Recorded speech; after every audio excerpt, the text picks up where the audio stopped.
be making Thai flavored ramen. So what I got here, I got some green pepper, I got 1 egg, I got my trusty ramen, peanut butter, and I like to throw in some jalapenos.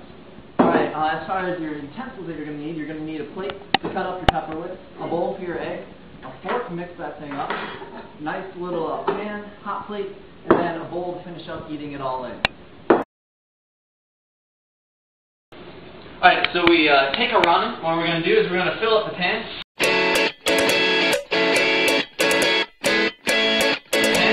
About halfway with some water, so that it hits about halfway on the ramen. That's how our ramen's going to cook. While that's cooking, we're going to take our egg, give it a nice one quick little halvesies, break it inside the bowl. Once ever you're done with the egg, always make sure you rinse off your hands. Don't want salmonella to spread. We're going to take our egg and beat that up until it's a nice consistency. Once we're letting that go, and this is going to keep cooking, we're going to take our pepper, which I already have. We're just going to cut that up into nice little strips. Now this is where it can get a little bit dicey. You're going to let that cook with your ramen. And I always like to put in a little bit of jalapenos. Give me some time. I usually use the knife that cut the pepper just to scoop out a jalapeno or two, because I've never been too interested in sanitation. But don't take my word for it. Usually 3 and a little bit of the juice is about all you need to let that simmer. As that's simmering, feel free to break up your ramen. And you're going to let that cook for about 10 or so minutes. So I'll see you back when that ends up getting cooked. Alright, after you got your jalapenos and your pepper and your water and your ramen all stirring up together, you're going to take a little bit of the ramen, only a little bit of the ramen powder flavor, and you're going to just dab it in there nice and light. You're going to kind of sprinkle it on so that it's almost everywhere, and make sure that it gets in the water too. Don't be afraid to use your fingers. You're going to be eating with your hands anyways. If you're poor like me and you forgot to pack extra forks.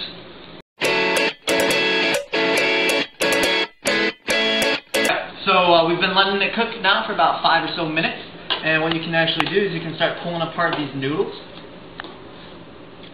Once you kind of get it to the point where all the noodles are kind of spread out, then what we're actually going to do is we're going to drain it. So the way I like to do this is you just take your fork, you put it here to hold back the noodles, and you slowly drain it out into a different bowl inside of the sink, so that way your sink doesn't get clogged with all those nasty little noodles. Now you don't want to drain out all the water. As you can see, I still got a little bit in there. So you put it on there, and now is when it comes fun with the egg. You drizzle the egg all over it. Now this is important because you want to make sure that that egg gets cooked.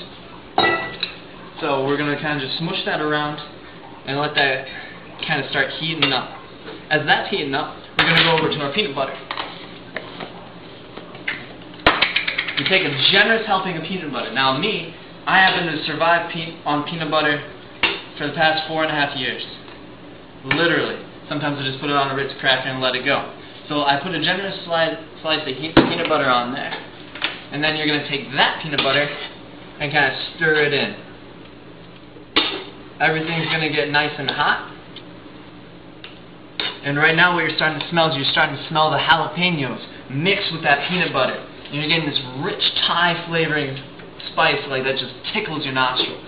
And I absolutely love it. Now if you get in really close here, you can actually start seeing the egg forming chunks. These chunks are letting you know that the egg's cooked.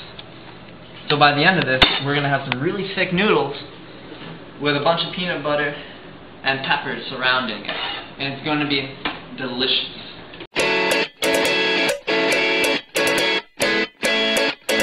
Alright, so we added our peanut butter, our jalapenos, our pepper, and our egg. And right now we can start seeing the little bubbles that are forming. You can feel all the heat rising up off of it, and most of the water is gone. This is good.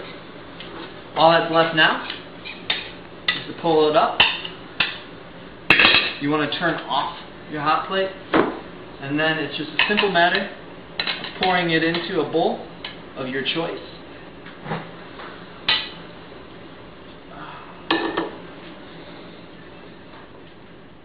munching away.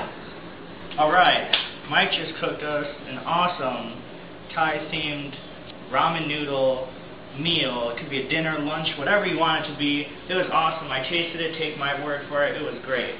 So now, I'm going to go ahead and do a dessert for everybody. And Mike used peanut butter in his, so I'm going to use peanut butter here. Basically, what we got here is ramen noodles again. Not going to need this guy, full of sodium. Bad flavors in the garbage. Okay, so you see here, we got a ramen noodle hunk. Bam. Now, I know people might not usually think of this as a dessert, but it works here, because, see this, it looks like the noodles are definitely been cooked, they've been dehydrated, they're nice and crispy. These ones aren't so good to eat without cooking. They're crispy, but these are definitely not for dessert, and they wouldn't work well with the haystack. So, basically, what we're going to do here is, like I said just a little bit ago, it's called haystacks. And usually, when my mom makes them, she'll use those, they're like dried out Chinese like noodles. You go to a Chinese place, if you want some, yeah, put them on there, make it nice and crispy. Alright, but I don't have those. I have ramen, so we're going to use this. And we're just going to break it apart, break it in a whole bunch of little pieces, have fun with it, just bam, go crazy, go Hulk on this. Just destroy it. Yeah, it's lots of fun. You'll enjoy doing this. And it's not that hard. So as you can see, small little pieces, doesn't matter. As long as they're not like that, you don't want to leave a piece like that or a whole bunch of thin little noodles. Make sure you break them down, because later on, you're going to be mixing this up with some peanut butter, some chocolate. As you can see here, I got some bananas cut up. We're going to throw some bananas in there. And maybe some almonds here that I got in a little Ziploc baggie. So, the most important thing when you're making this is you want to make sure you have everything that you're going to mix together prepared before you do anything with the chocolate. So we step on right over here. See, it looks weird. I have a pan inside of another pan. But inside the bigger pan, I got some water. It's making a double boiler. And yes, that is something. They actually sell those where the little pan actually fits perfectly into the bigger pan. I'm in college, don't have the money to buy one, so I had 2 pots. Use that instead. Alright, so next I got some semi-sweet chocolate. You don't have to buy these. I had these on hand from making cookies one day. So I got some left over. I'm going to take about, this is a half cup, fill it up here with chocolate. Doesn't have to be perfect. It's about a half a cup. And we're going to put this in the smaller one. Let's go ahead and dump it on in there. Grabbing a fork. And basically, you want to stir this. This is really important. You don't want to over melt the chocolate, otherwise it'll get real nasty on you. So you move it around, you don't want it to get burnt, and you're just going to keep doing this until it's nice and melted down. It doesn't have to be liquidy, it doesn't have to be like water. It can be thick, it's fine if it's a little thicker. You're going to be mixing it with peanut butter, so it's going to get thick again anyway. So just make sure you get it nice and melted down. Alright.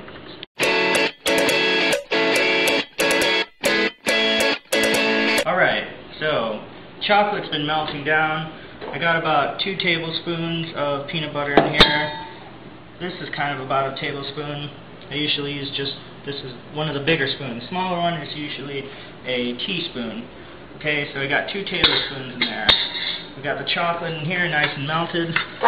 So you can see it's not like watery, it's still kind of thick. That's perfect, that's exactly where you want it. Take the fork out, you can throw this guy in the sink or lick it if you want. I'm not going to. And this spatula right here is perfect. It's a little rubber one. You can get them at the dollar store, you can get them at Bed Bath & Beyond. Almost any cooking place you can find these. And they're great for getting all of this chocolate or anything like this, just getting in the corners, getting it all out. See that? Nice and clean. Alright, so we just plop all this in with the peanut butter. As much of the chocolate in there.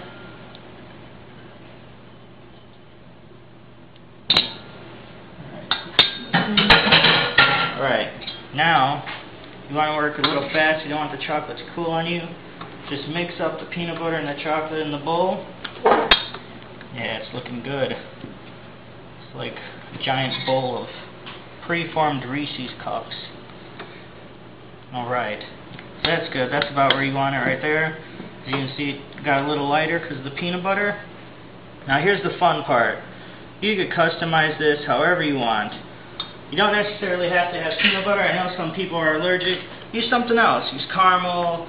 I don't know, maybe you just like chocolate. Use just chocolate. So here, I used obviously peanut butter. We got that all mixed up. Now, want to throw all the ramen in there? A little at a time. Maybe about half. To get that all integrated and mixed up. And just all over, get it nice and coated. I'm going to throw a little bit of banana. I chopped up one whole banana here into quarters. So I'm going to throw that in there.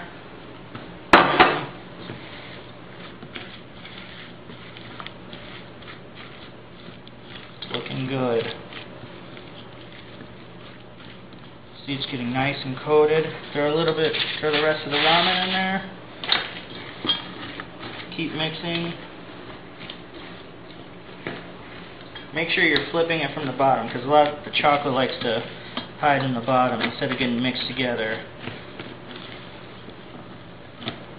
Boom, boom. Alright, it's looking good.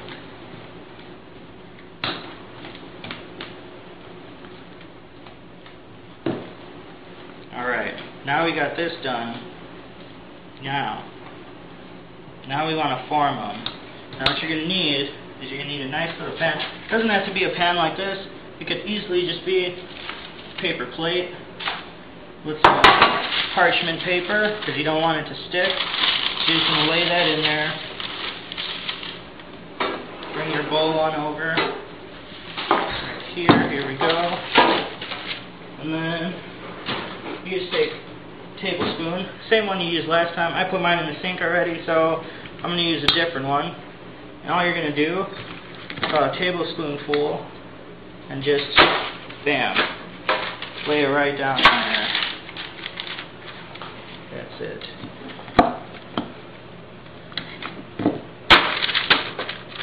Now this recipe makes a pretty good amount of this, depending on how big you make each haystack.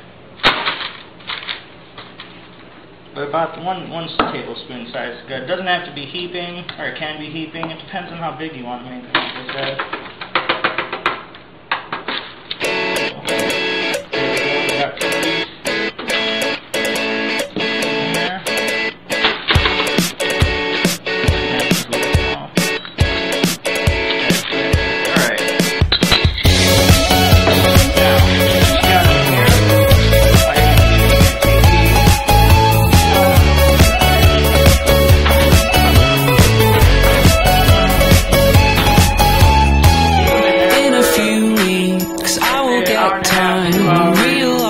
It's right before my eyes and I can take it if it's what I want to do.